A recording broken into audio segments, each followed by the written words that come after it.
What's going on, fuckers? Josh here, Uncaged Fighter. So sorry about the delay on these videos. Ended up losing a couple of them, so having to re-record. Today's video, I'm answering some questions I've got in the comment section. They kind of require a little bit more nuance than maybe like responding in the actual text block will allow.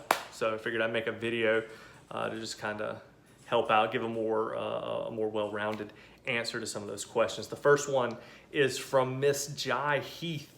She is a female in the military.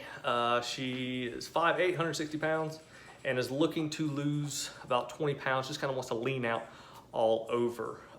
She's pretty active being in the military. She works, I'm guessing this is on base at the post office, every morning.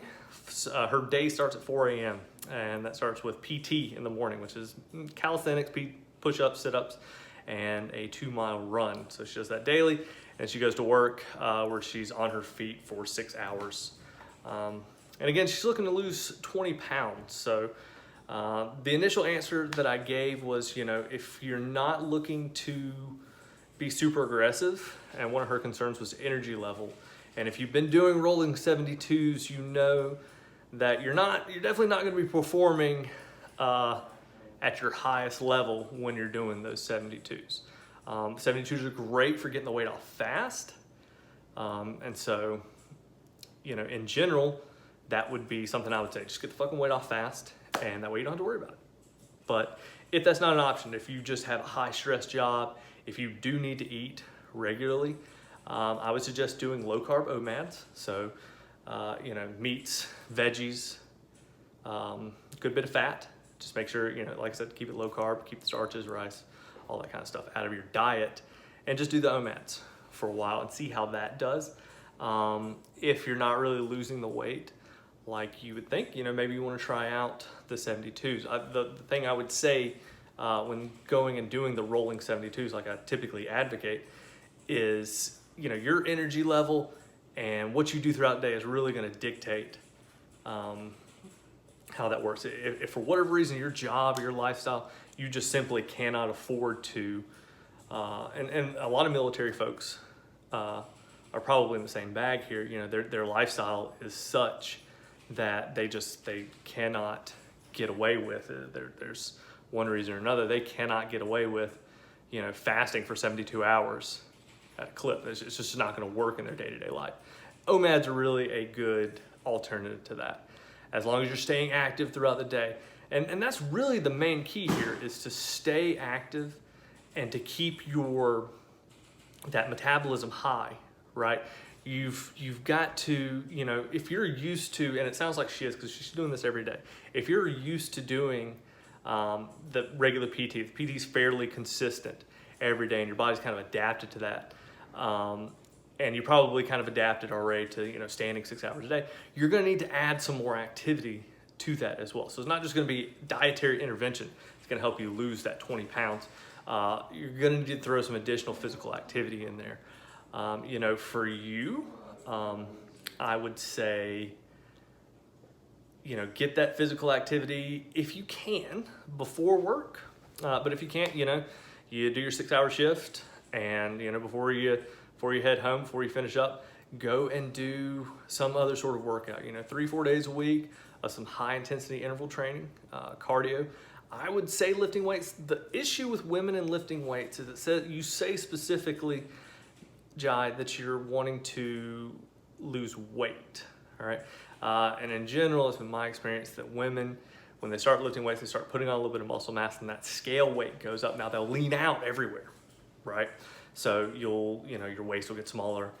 You know, your clothes will fit a lot looser, but you weigh more on the scale. And you know, I was a personal trainer, and I know that that scale weight going up is something that women do not like. Even if, you know, try to tell you guys constantly, you know, it matters how you know, how you look in the mirror, how your clothes fit, and how you're feeling. And sometimes that message doesn't really get across, and really it's all about the weight. So if it's just all about the weight, yeah, throw some high intensity cardio in there 3-4 days a week, and do your OMADs low carb. okay?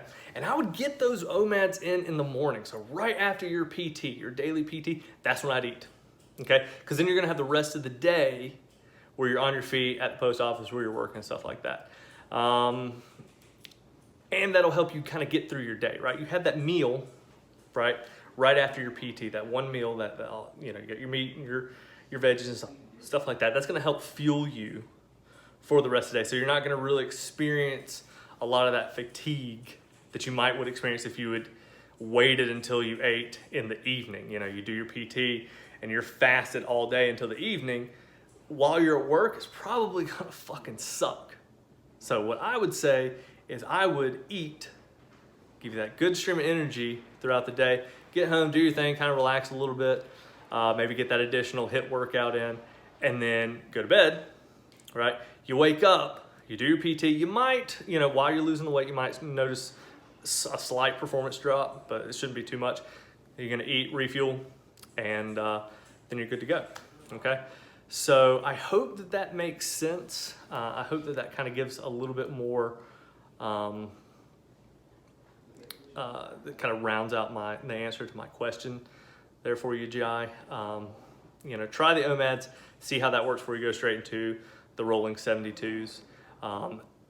Time your meal that day for as close as possible to after your morning PT, just before you go into work. So if that's at all possible, try to do that. I think you're gonna see the best results there. And in addition to that, you know, keep your carbs really low and try to throw in maybe 3 to 4 days of high intensity interval cardio, and maybe even some weight training, okay? So let's move on to the second question. So the second question comes from Melinda in Greece. Her question was, what should she do? She's running 2 cycles. She'll run 2 cycles of the rolling 72. So she'll do a 72. She'll break the fast with low carb, refeed. She'll do another 72. And she's losing weight throughout that, and then the weight loss stalls. And yeah, I mean, whenever the weight loss stalls, I assume she's getting frustrated with that. She wants to know what to do. So initially, the first bit that you're gonna lose, Melinda, is going to be water weight. That'll be the first thing, and it'll come up fucking fast. That first 3 days probably is where you're gonna lose most of it. Our 72 is really good at throwing you into ketosis. You'll have a refeed, then you'll go back into a 72. The whole time you'll be in ketosis, you should be burning fat. Your issue that you're running into is that you are a woman. Not trying to be sexist or anything, but it's true. The hormonal environment for women is vastly different from the hormonal environment of men. Men tend to carry more muscle on their frame, and that tends to store water. We actually can lose weight a lot faster, just in sheer water weight. We hold on to more water weight in our muscle tissue than women do. But yeah, so getting back to the question, sorry, kind of wandered off there for a second. Yeah, your hormonal environment is going to affect your weight loss. And it's gonna, what I specifically mean by that and what you're probably running into is water retention. So you'll notice kind of some of that skeletal muscle water gets out really, really fast. And then maybe some of the water that's in the fat cells, fat tissue, stuff like that is gonna stay there. Again, this is a hormonal thing. It's your body kind of holding on to just that excess water. Think about it like this, okay? You're doing your rolling 72s, okay? You haven't had anything to eat, okay? Or something minimal to eat, right? You are in a ketogenic state. You're burning straight fat.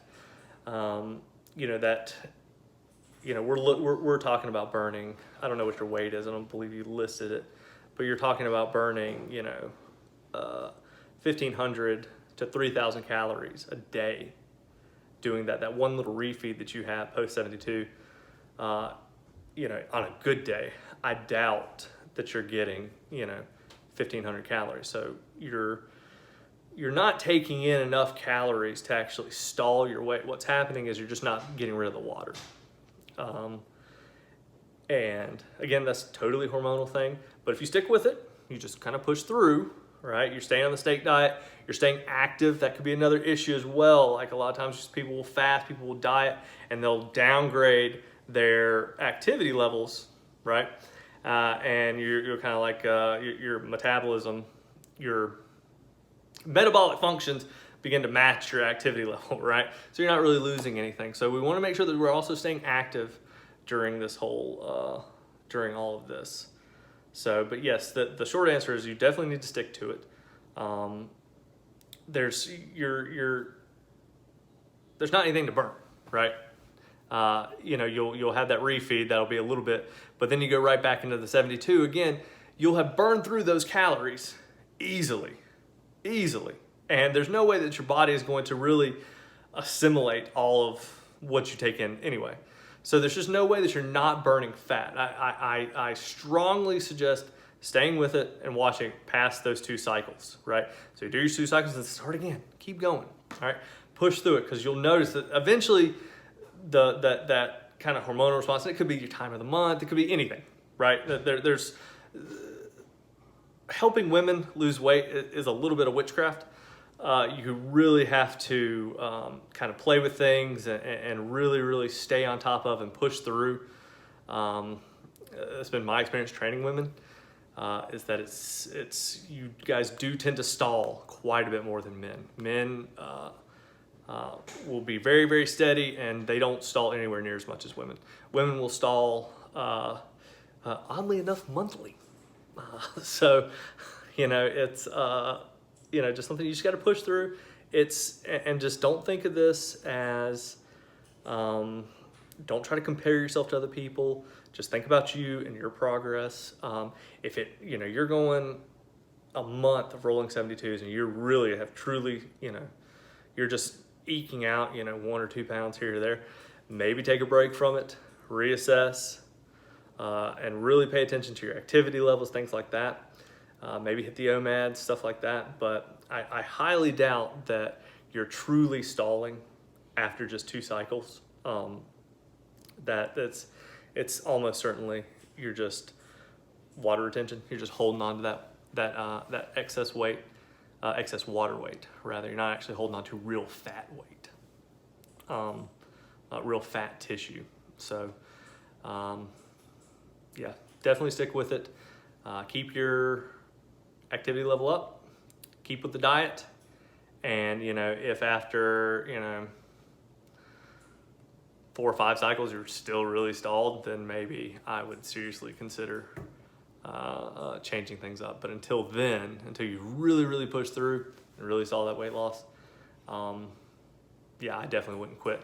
And perhaps again, and I talked about this when we were addressing Jai's question, perhaps looking at not just the weight on the scale, right? How are your clothes fitting? You need to be taking those measurements, those waist measurements, the waist circumference measurement minimum, right?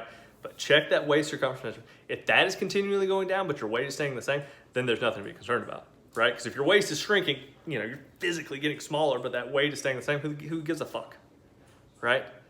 Because it doesn't matter. You could weigh 200 pounds, but you look fucking amazing, right? Who cares? I mean, that's not gonna be the case. Nobody's gonna be a woman's not gonna be 200 pounds and feel like she, you know, looks amazing unless she's like, you know, fucking gigantically tall. But you get what I'm saying, right? The weight is inconsequential to how you look and to how you feel, how your clothes fit, things like that.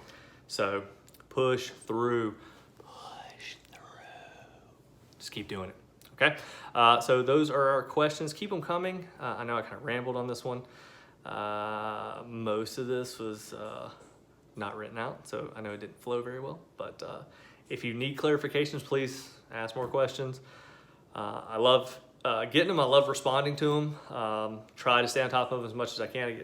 I get more than I thought I was ever going to get for this channel. So, you know, but I definitely like responding to them. So keep them coming. And if you like this kind of content, if you like some like this, please go check out the other videos. If you like that stuff, you know, throw down some likes, consider subscribing, because every little bit helps. All right. Thank you guys. Have a good one.